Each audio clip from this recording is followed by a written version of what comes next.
I was telling my good friend Peter here, he's so lucky to be moving to Kingston. It's such a beautiful place, this area around the Thousand Islands. I was out for a walk last night by the waterfront, and I caught a rainbow. You see it there, right in the middle? Over Wolf Island, you know.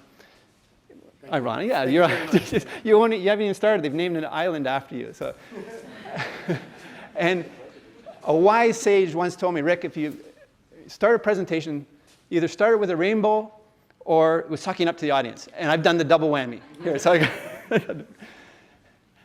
here's the agenda we're going to be following today. As a follow-up to the introductions, I just want to give you a little bit of context of how I came to be here today. As a few months ago, people from Center of Teaching and Learning called me up and said, you know, would you like to do the keynote? And I thought, well, have you got the right number?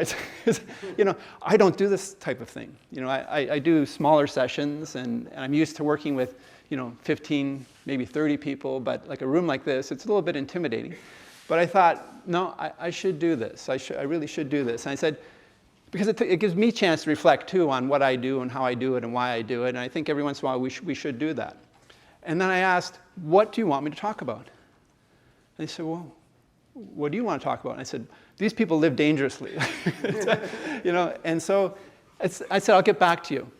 And I started thinking about it, because as Jill said, I've been in this business a long time, and I've probably been involved in, I don't know, my God, Peter, what, a few hundred, you know, projects in working with faculty, you know, design, redesign courses, either as blended or online courses. And I thought, well, what's the most important thing to me?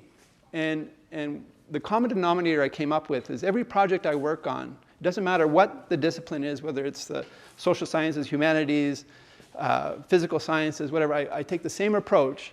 I try to put myself in the shoes of the learner, of the student.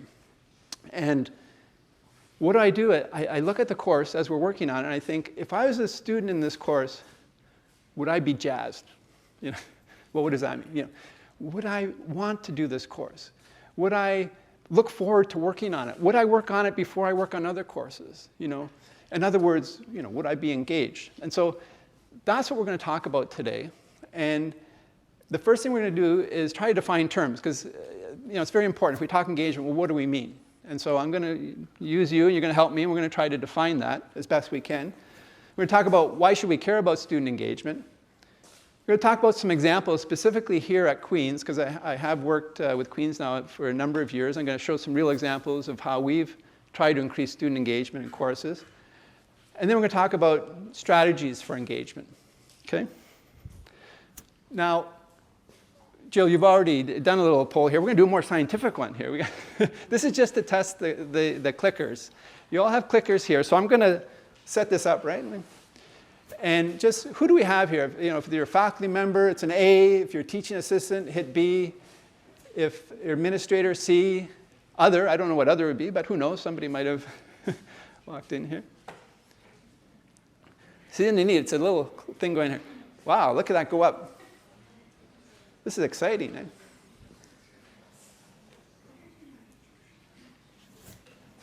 And if anyone's having trouble with the clickers, we've got Matt Saunderson here from Turning Technologies, which is the company that's graciously let us use these today. Okay, I think I'll give it a try here.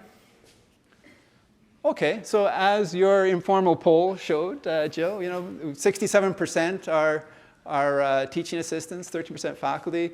A small percentage of administrators. The others, are we mostly undergrad students, or just, you thought this was hot yoga, or?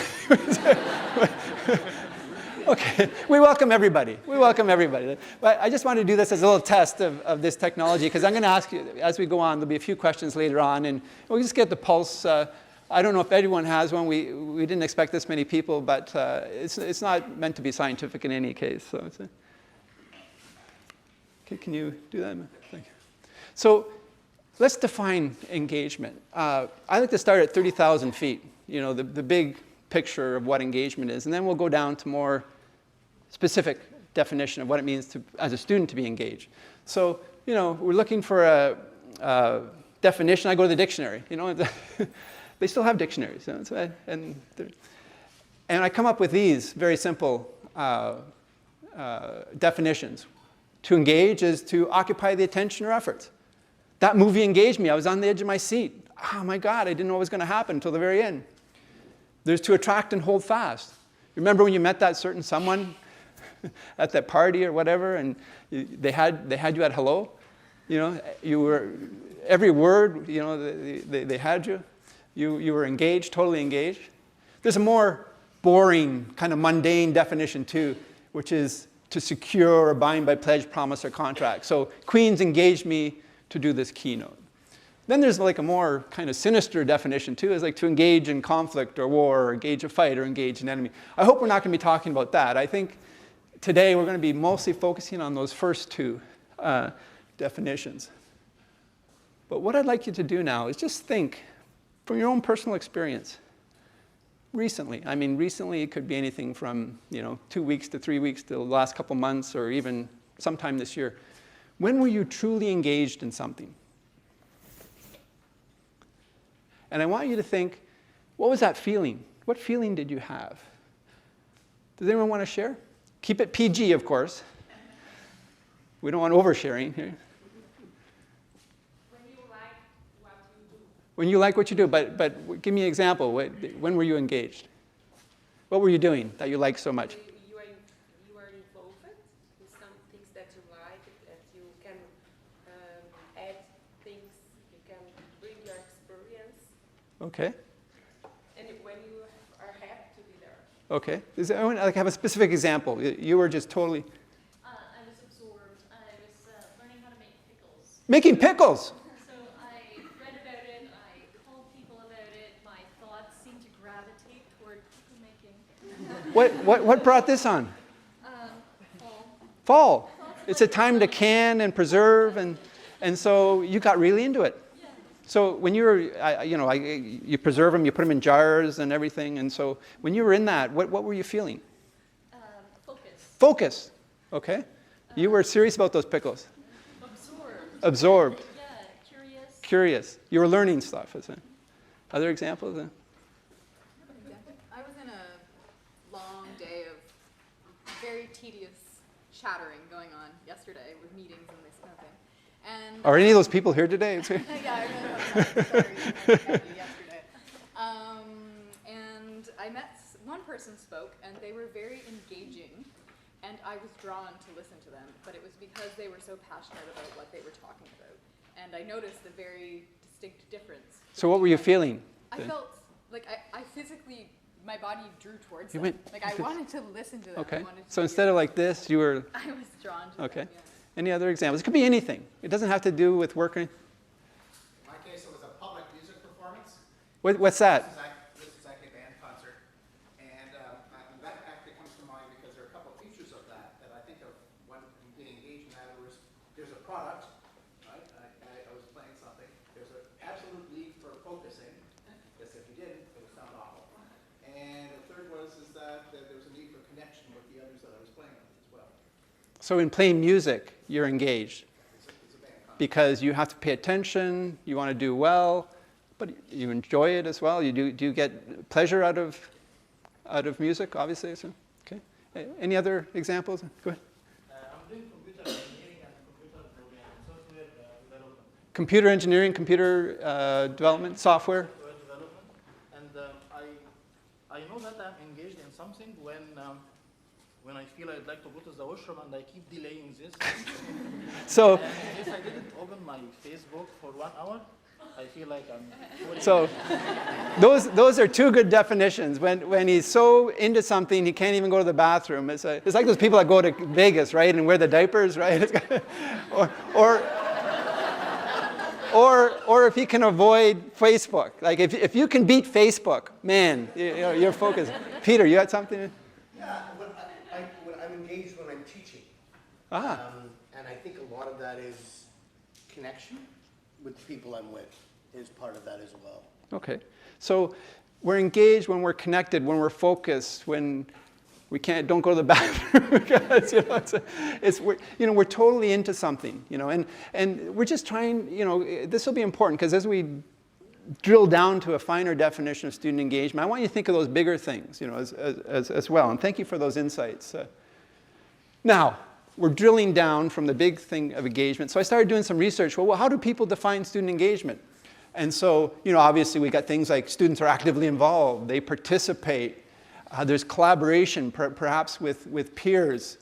This fourth bullet point here is interesting. Students take pride not simply in earning the formal indicators of success, grades, but understanding the material and incorporating it into their lives.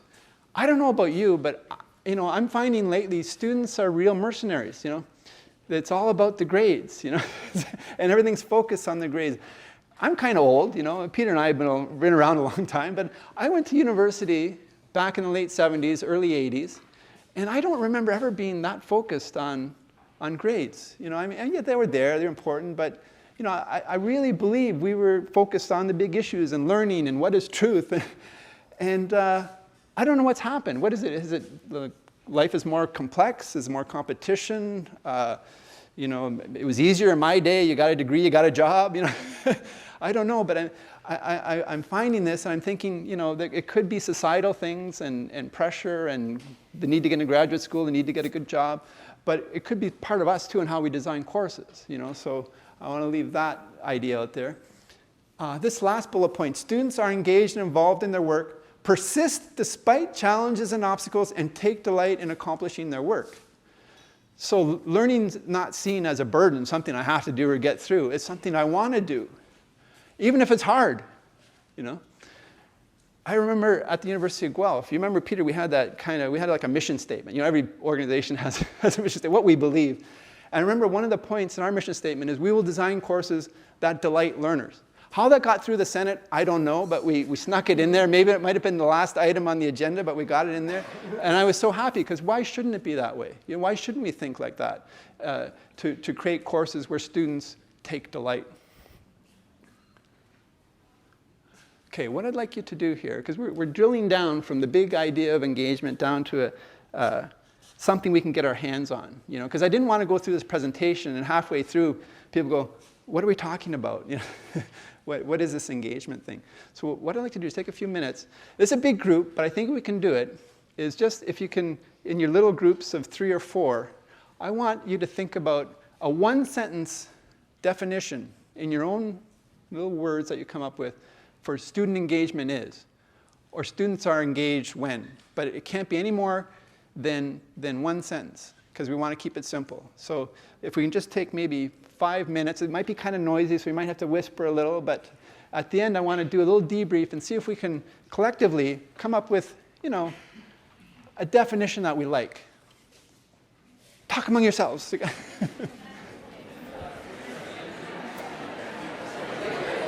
That sounded like there was a lot of conversation. Which group has it got figured out? Which group has the best definition? What do you think? Or who wants to throw it out first? Oh, go ahead. Well, the sentence we have is being engaged is when you do something because you want to, not because you have to. That's a good one. Being engaged is when you do something because you want to, not because you have to. Wow, that's a good one. Are you in the same group? Yeah. What, you going to add to it? If you have to, you want to have to do it. You want to have to. Like, that's like trumping. That's, it's not only do you want to have to, because it's like, what is it, like compulsion or something? So you just enjoy having to do it. You enjoy having to do it. I like that one. Okay, go ahead. My colleague. Oh, you've designated your spokesperson? We were looking at it from a student's perspective. Okay. And thinking in terms of students who are being engaged with material is made relevant to them, their lives, allows them to establish connections to higher concepts, is tied to clear learning goals and outcomes, and is something that they're personally excited about. That's a long sentence, but it's a good one. Yeah. So relevance, context, and tied to Learning outcomes. tied to define learning outcomes. Okay. Anyone else? Go ahead. We just make definition like this. When a student asks, build concept, and strive for better understanding. So when they ask Questions, questions, build concept, and strive for better understanding. and strive for better understanding. You guys are good. Students are engaged when they move beyond listening to hearing, thinking, questioning, and exploring. Wow, students are engaged when they move beyond listening to hearing, thinking, questioning, and exploring. Are we getting all this? I'm glad we're taping it because I want to take notes here. And by the way, I'm going to steal a lot of these ideas. Engagement is about students actually communicating with the TA. It's about having both sides be interested in what's being taught, and there's back and forth, not just TA providing everything and students sitting in silence. So it's about communication, real interaction, not just one-way communication. It's about communicating on both sides. Both ways, okay. So the four of us, we came up with a long definition. So students are engaged when I am engaged in a topic that I'm teaching. So they're engaged when you're engaged. Exactly. So the teacher, the instructor has to be engaged, or the TA has to be engaged first. That's interesting, okay. When I am informative and creative. And also the second point of view is the importance for us to recognize the audience we have in front of us so that we can create an environment in which they could participate actively. So to know your learners Exactly. and to accommodate your teaching to their reality and their needs. And okay. I like the idea of you being engaged before, you have to be engaged before they can be engaged. Is it? Okay. We thought about probably from the perspective of old fuddy-duddy professors, but... No, you're not talking about yourself, are you? But when students take responsibility for their own active learning, when they're ready to learn on their own for the rest of their lives. That's kind of like relates to the first one, doesn't it? Yeah, taking active responsibility and wanting, being compelled to want to learn. Students are engaged when nothing can come between them and the material. Well, it's like our computer friend over here, right? It's got you're not being distracted by anything else. You can't. Nothing can stop you from. Nothing can stop you. You're. You're not compelled by Facebook. You're not compelled by the cell phone in your. I think we've got a new rule here. The Facebook kind of what do we call that? The what? The Facebook threshold. That's the word I was looking for. The Facebook threshold. I love that. If you can, here's the Facebook threshold. If you can go beyond that, then you've got engaged students. So we have people right at the okay. Students are engaged when they're actively connecting with the material. Connecting with the material. In what sense? Well, it's an interaction. So it's their personal experiences affect how they understand the material and vice versa. So then when they take that information, they take that material, and then they see it in their daily life, whether it's, even if it like transfers from, like the example that we used was computer engineering, it's the same principles can also be applied to pretty much anything. Okay. So just seeing that material, like. So you're taking this and applying it elsewhere. It's making connections. Alice and me share the idea that the students are engaged when the teachers are passionate and prepared, so they will feel attracted. Well, it goes back to this point here, right? It has to start with us. Yes. If we're not engaged, how can we expect anyone else to be? If you don't come prepared to Exactly. teach, they will not. You cannot expect them to be engaged. Yeah. Back here, Students are engaged when learning is meaningful to them to the point where they take ownership of their learning experience even when the teacher is absent. Wow. You can have learning without the teacher there. That's good. But it kind of, see the themes are developing here? They're all interconnected here. At the back? We felt that student engagement occurs when the teaching objectives meet their learning objectives. Oh, there's a connection between the teaching objectives and the learning objectives. If they feel they're the same or they meet, then they're more likely to engage. Okay, and you're making a distinction between teaching objectives and learning objectives. Well, the program's objective and his personal. Oh, okay, the program objectives and the learner objectives, that they're. Performance objectives, yeah. Okay. Learning objectives. Okay, okay, and then they see the relevance of it to themselves, okay? Our group got the sentence, student engagement is the desire to be drawn at the moment and later incorporate the teaching into their lives. There's this sort of like there's an immediate engagement and then there's a long-term engagement. And they're two separate entities because you can be engaged at the moment and then it can end there. Yeah. But you can also be engaged in the long term. So, and you're applying your learning down the road. You're So, incorporating yeah. it into your life. Yeah. Any final ones? Those are good. Oh, go ahead. Ours was very similar to yours. You basically said it's the process of building personal connections between the individual and the context, and that can be driven Building by personal connections between the individual and the subject content. and the subject content. And that can be driven equally by the teacher, the person in Yeah. the teaching role, as well as the learner role. Okay, these are great. One more. Just one more. I wanted to draw attention to the meeting the basic needs of the student first. Meeting the basic needs of the student, like what? Like food. Well, I'm talking for. You feed your students? Well, sometimes. Okay. Fed, not me personally, but thinking about that they're well rested, they're Okay. fed, they're ready to learn, like the Okay. basic So look after the basics. Right. Okay. Structure is also very important. Structure? For the students, because then they feel like the environment is safe and that they have a timeline to follow and that all their learning is within. So students can be more engaged when they see a structure and they understand where it's all going? Well, they just feel safe. There's a safeness there. Okay, a safeness, create a safe environment. So just a reflection on what we were talking about, like you can tell someone's engaged when they're not on Facebook. It works the other way too. So students will come into the first class of a semester and automatically go on Facebook, and in some way that inhibits their ability to ever be engaged because they're shutting themselves off from that ability to be actively participating in their learning. Because from the first moment that they enter a classroom setting, they're turning off that part of the brain that's letting them fully focus. So in some ways it's great if someone's not doing that, but when they're automatically doing it, it's really inhibiting them from ever getting to that point where they are fully engaged. Okay. Okay, those are, go ahead. But you could also argue that somebody who wants to share something on Facebook is that much more engaged and engaging others too. Engaging differently. Yeah. But I've seen my daughter's Facebook. I mean, I'm not sure there's a great deal of enlightenment there. But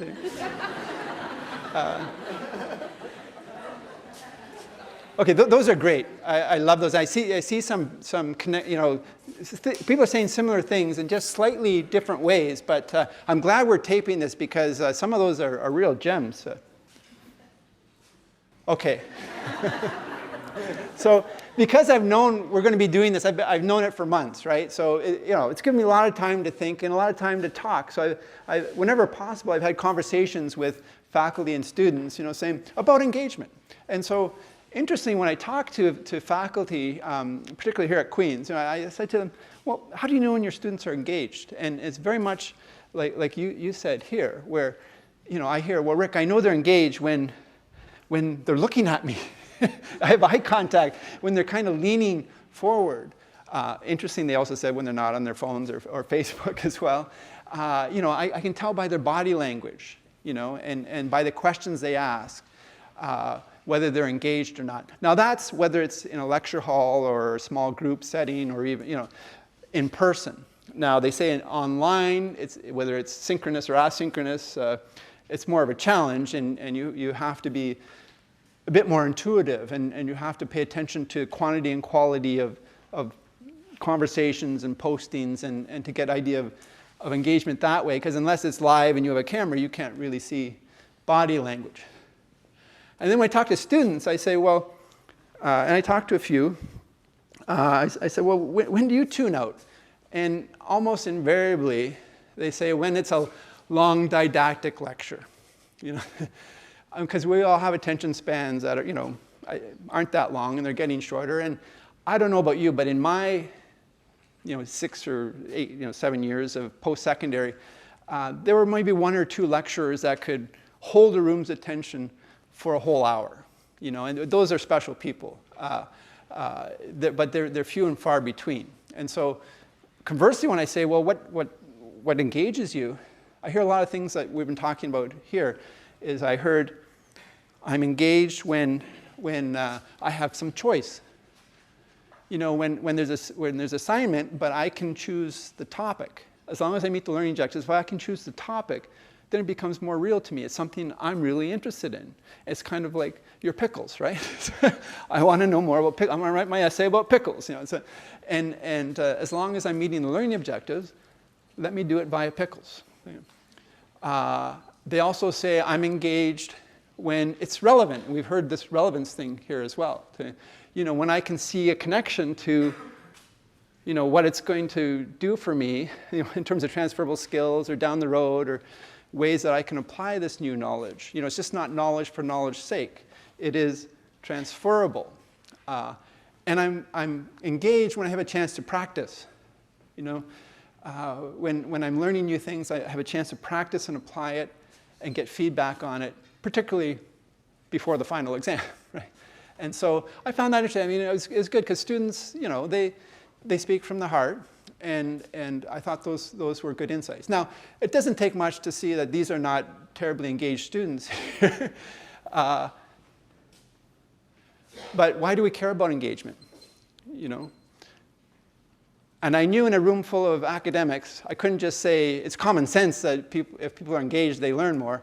I actually found out there was a literature review done a couple years ago by this group in the UK called the Higher Education Academy. And they looked at all of the research that tried to make connections between measuring student engagement and specific outcomes. And there's various ways of measuring engagement. I'm going to get to how Queen's does it very shortly. But what they found out, there's a direct correlation between increased student engagement and positive outcomes, whether that's in meeting learning outcomes, getting higher grades, in terms of staying in school and persistence, and in grad rates. Now, this study looked at 3 levels of engagement. One was engagement in learning. One was engagement in campus life, like being in clubs and associations and student groups and intramurals and things like that.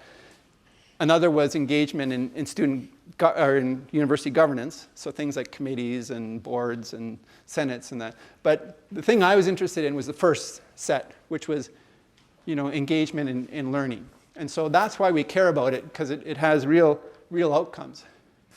And then here at Queen's, I've been involved in something called the Course Redesign Project through the Faculty of Arts and Science. And what the purpose of this project was to take large enrollment first and second year courses. I mean large, like we're talking hundreds. We're talking like this room here. And to try to make them more engaging. And so what we're doing is at the Faculty of Arts and Science, they're taking these large enrollment courses, rearranging them in such a way that they will be more engaging, and they're creating a blended version of the course, which means a combination of online and in person. And they're also creating an online version so we can reach more students that can't come to campus, particularly in the summertime. So I'm going to walk through 3 examples just to give you a taste of it, but I have to check my notes because if I don't, I confuse the 3 courses all the time.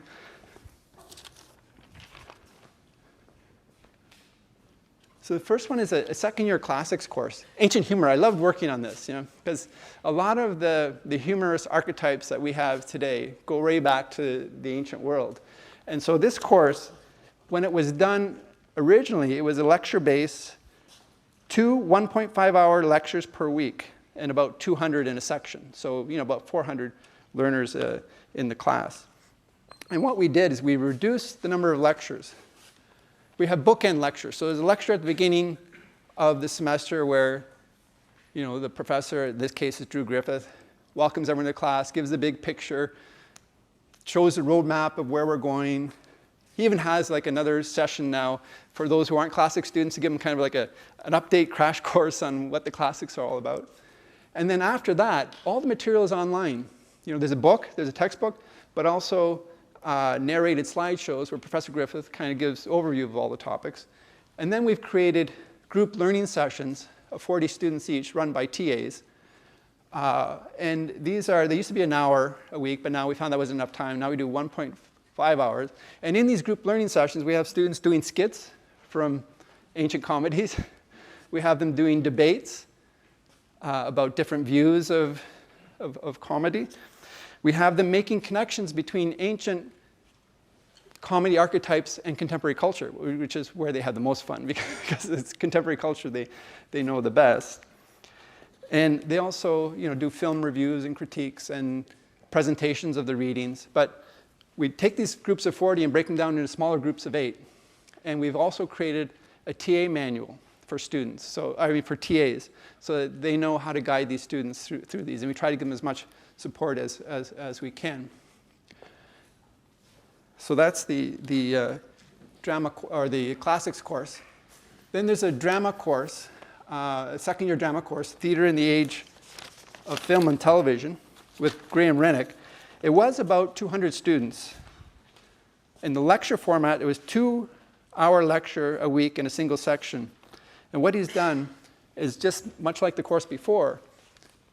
You know, there are readings. He's put everything online. He's got videos he does. He's got slideshows.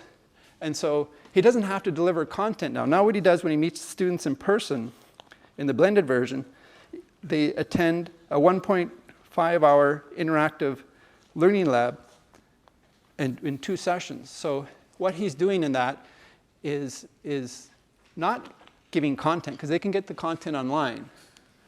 So he's freed from having to deliver that content over and over again.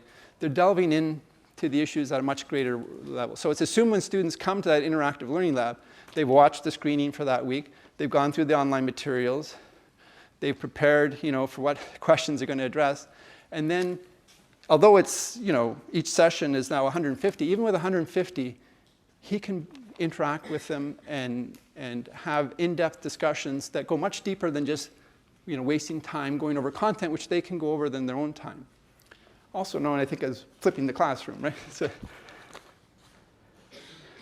finally, the sociology course. This one's huge. And this one is Rob Beamish in sociology. He had 700 in this course. And then when it was done in lecture, he did 2 large sections, 2 one-hour lectures per week in 2 large sections, and a 1-hour TA-led tutorial. And so when we went blended, again, it took a lot of time to produce a lot of content to put it online, so students get the content online. And then what he's done, much like Graham in the drama course, he now has 1-hour interactive lectures, 6 of them. So again, we're taking this group of 700, 800 down into 100-something. But even at 100-something, he can interact with students. And so he doesn't come and present content during that 1-hour session of these 6.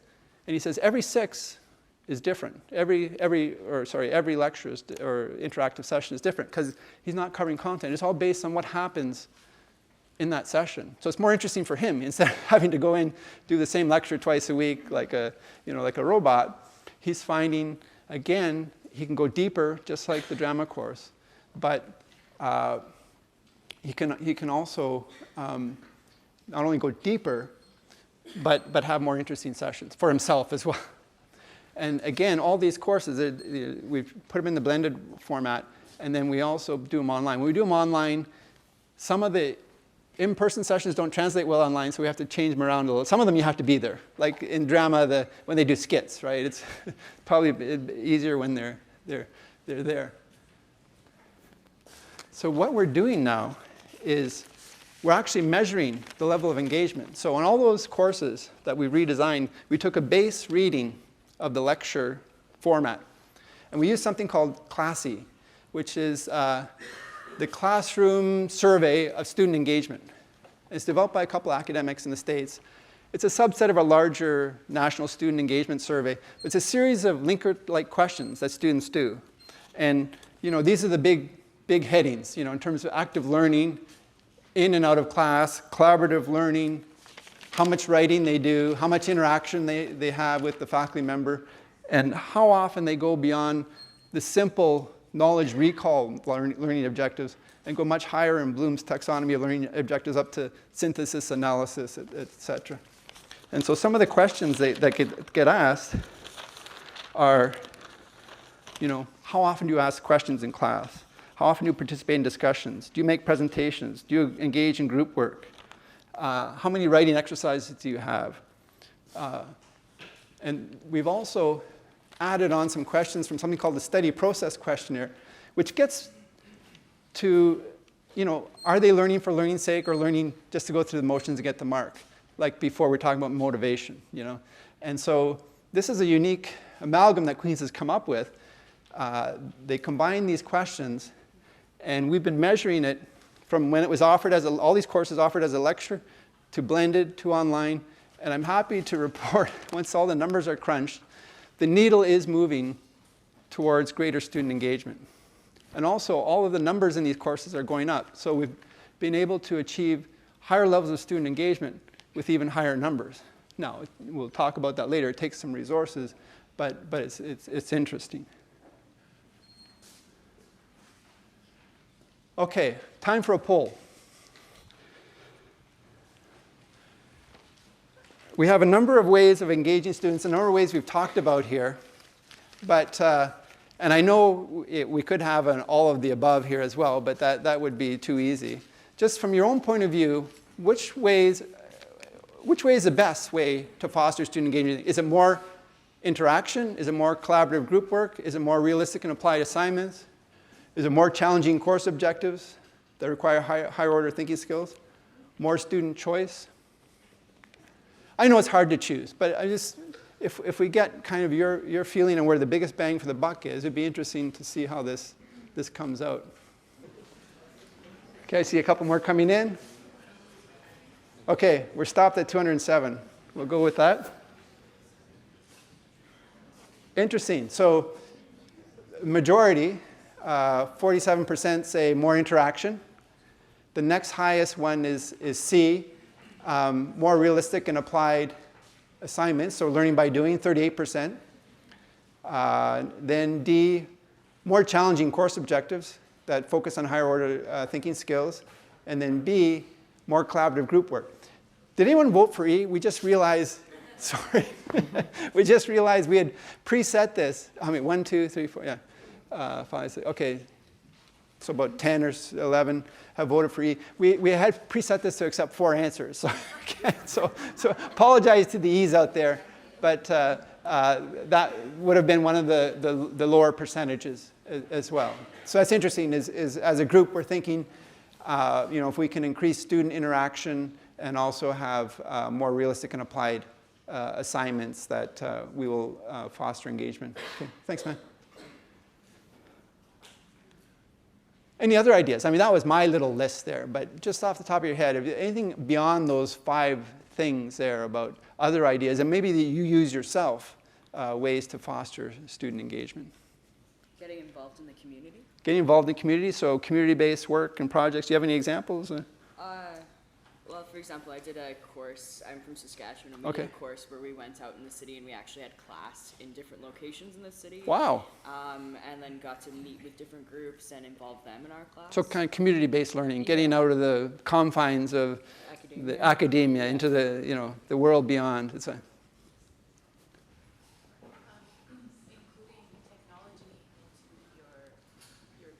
including technology in your learning? Using all the latest technology tools like that are out there, like iMovie, making an iMovie, yeah.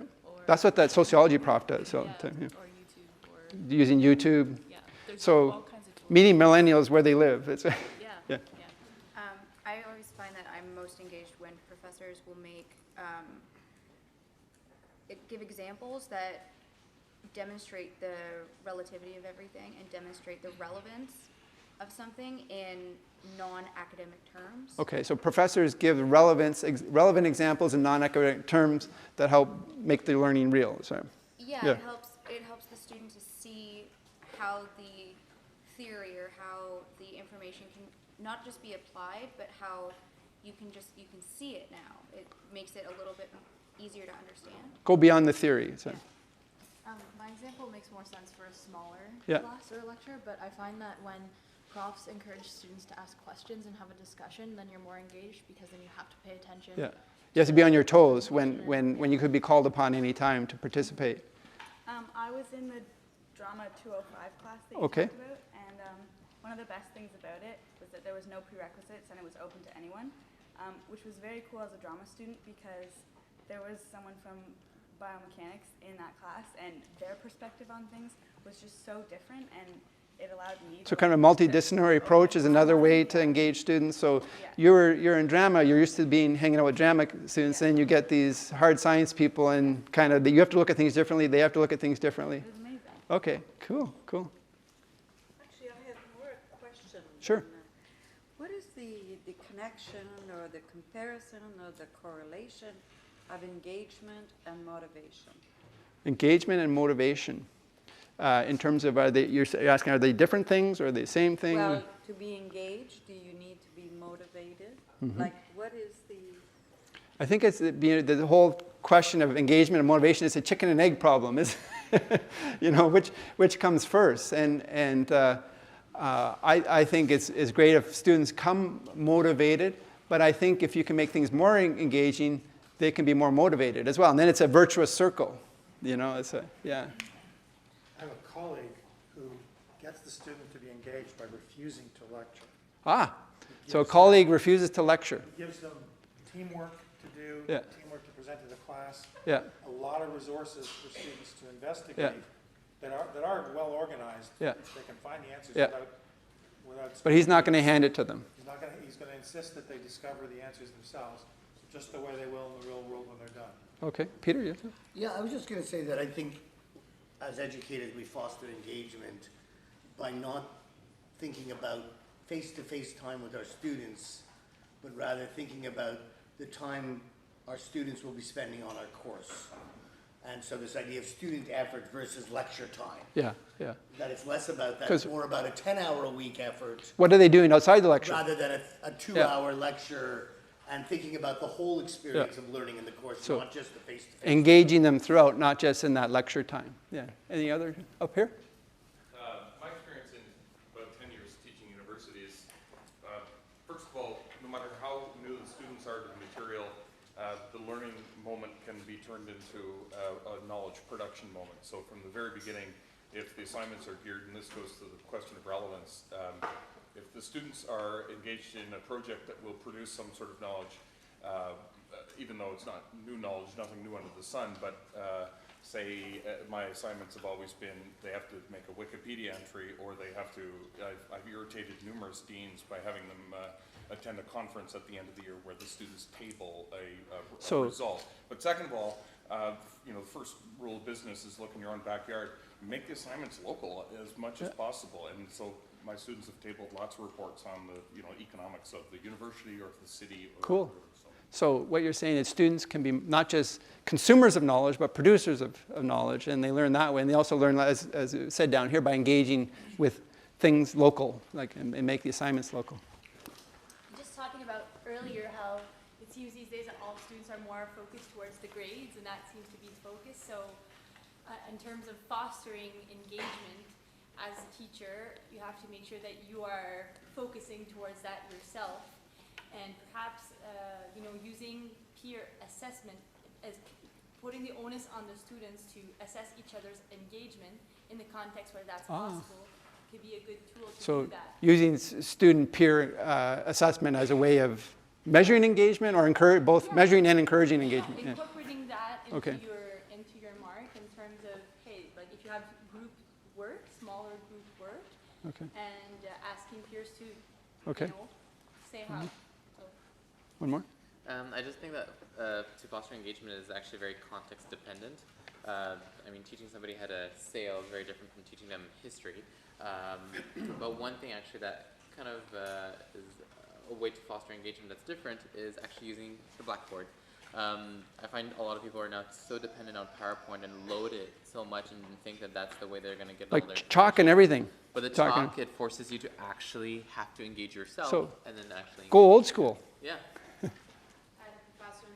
He would use PowerPoints, but his PowerPoints were only pictures. Yeah. There was absolutely no writing on them, so it forced you to pay attention. It forced you to So do notes. not long bullet lists that you copied on. And sometimes he loved doing this. He would throw in things that would make absolutely no sense. He would go from talking about some geomorphology topic to talking about Lord of the Rings, and he would see how long it would take people to capture. So he's keeping you on their toes.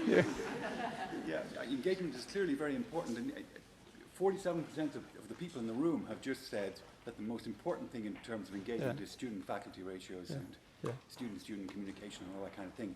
But Peter down the front made a slightly different twist on that, and I'd like to hear a better interpretation. Sorry. Excuse me, we're basically saying that it's about learning hours or learning context. The amount of time invested in learning rather than student-faculty. Oh.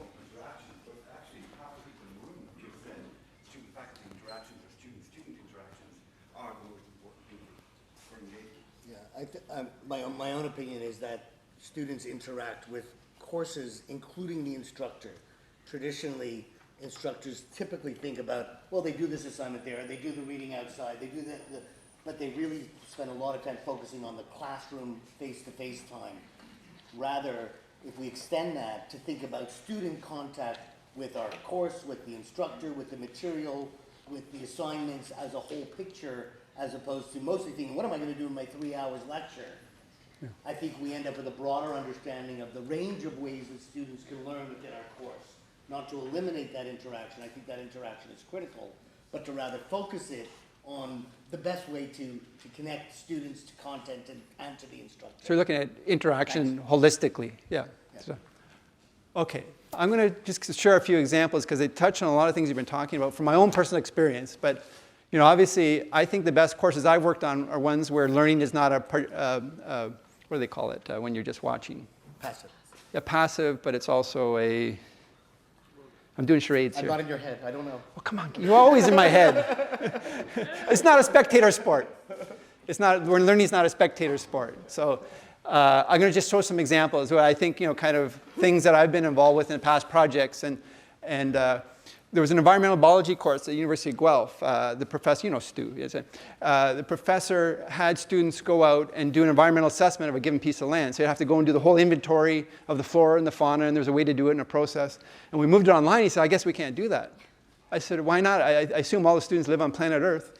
You know, have them go into the local community and do this, you know, with the proper permissions and everything. And so the assignments are much more interesting because instead of every student looking at the same plot of land, you have students looking at multiple plots of land and sharing information on that.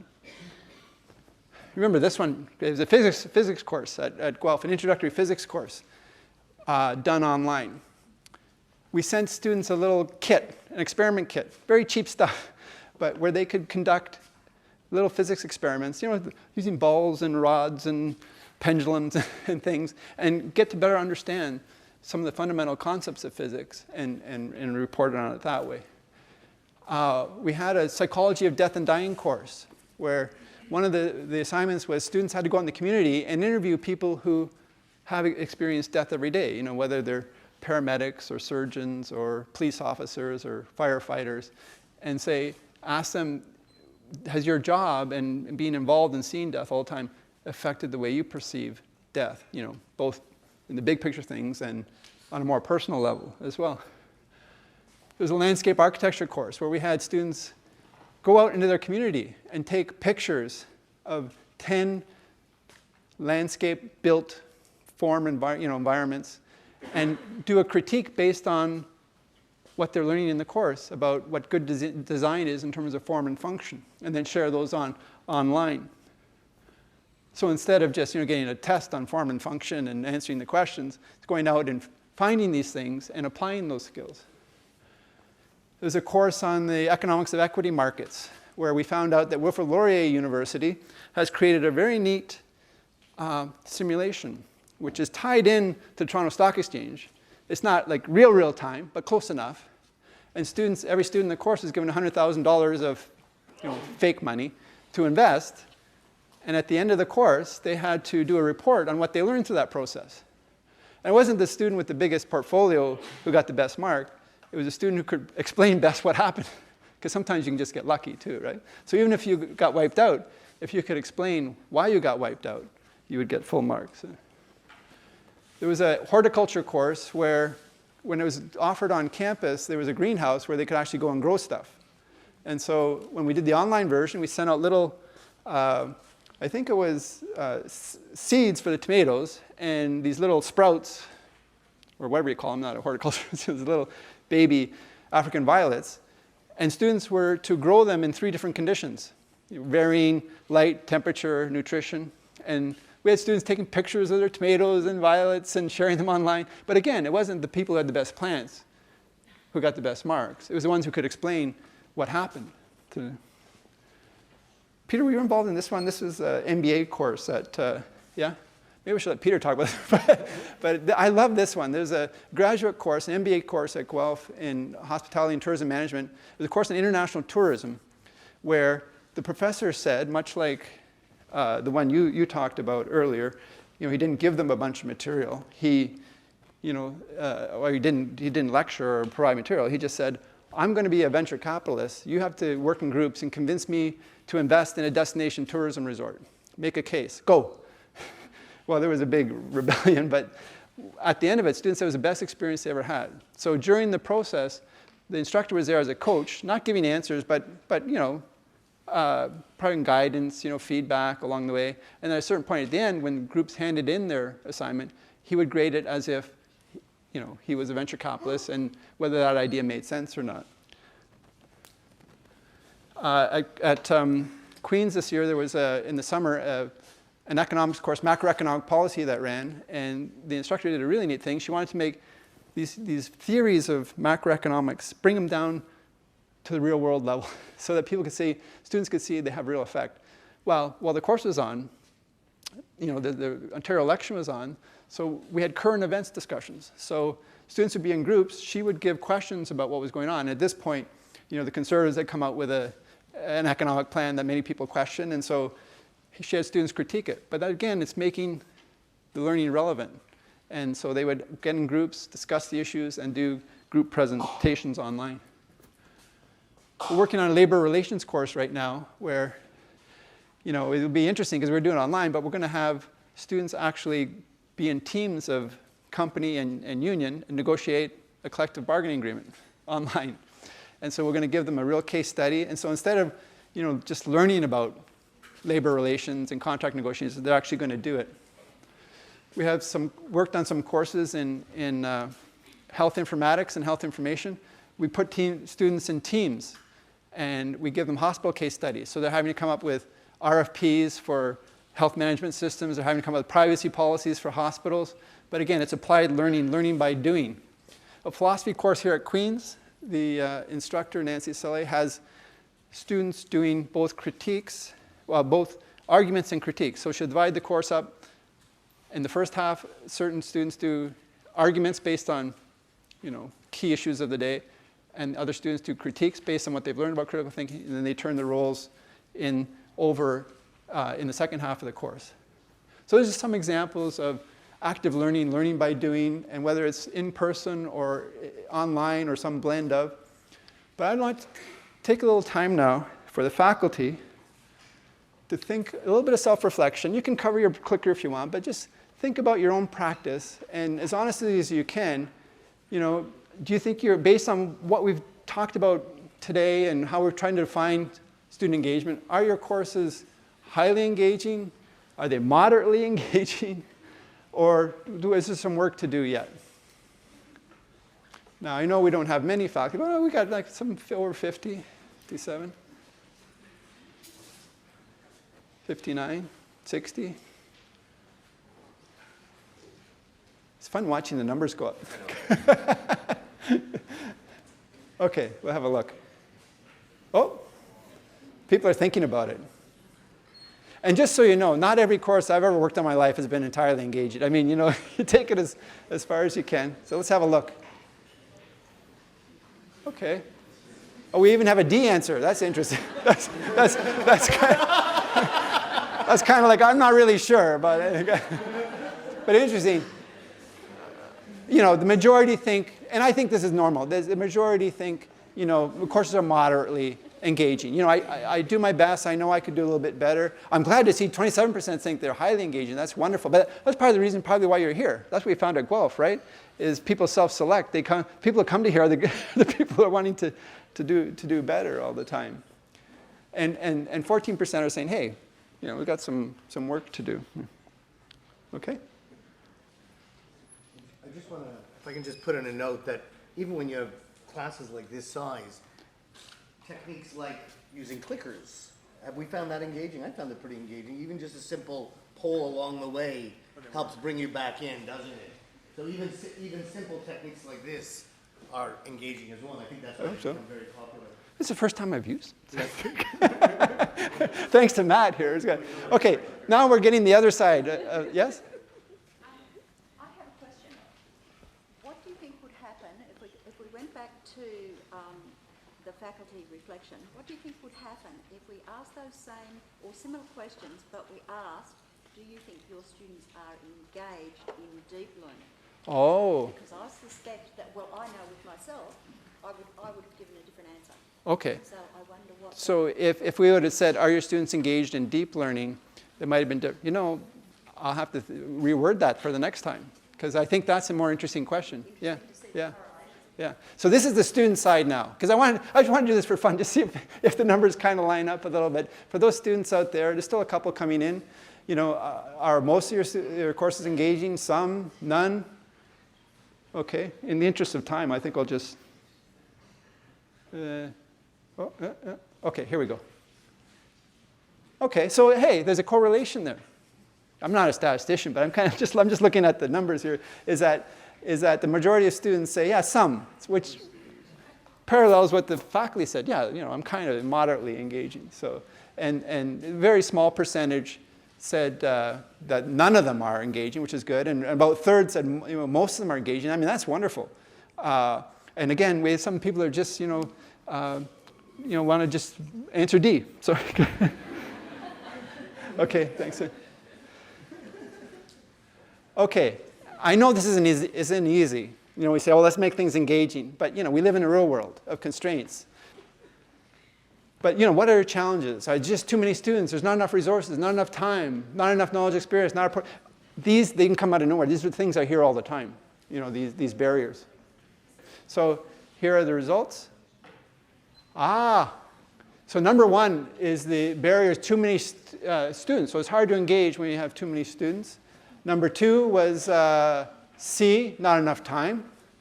And then number three was not enough knowledge and experience. It's interesting, the too many students, because those examples I showed you about the course redesign project, all of those, we managed to increase student engagement while the numbers went up. Now, there's a correlation too, is that some resources were thrown at it, some TA help, some instructional design help, which, you know, helps in terms of resources and the knowledge experience. And in terms of not enough time, it does take time to do good blended or online courses, or to flip the classroom and do things in a different way. But what I found, what faculty tell me, is that investment in time is up front. So all those professors I told you about, whether in classics or drama or sociology, they spend a lot of time creating those resources that are online that provide the content, but then it's a durable good. They have it. And they can, from that point forward, focus on interacting with students. So it's interesting to see those results. Go ahead. Any questions? Because I see I've been told to wrap this up on time, and we're getting close. Any final questions, comments?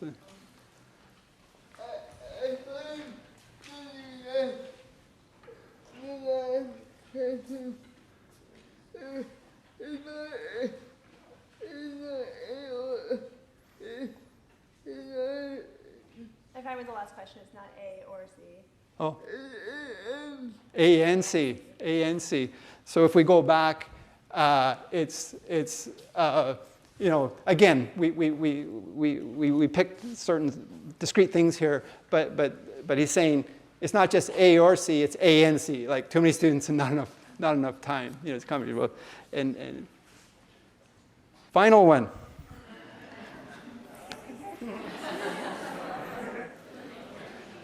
Okay, well, thank you very much. Very nice.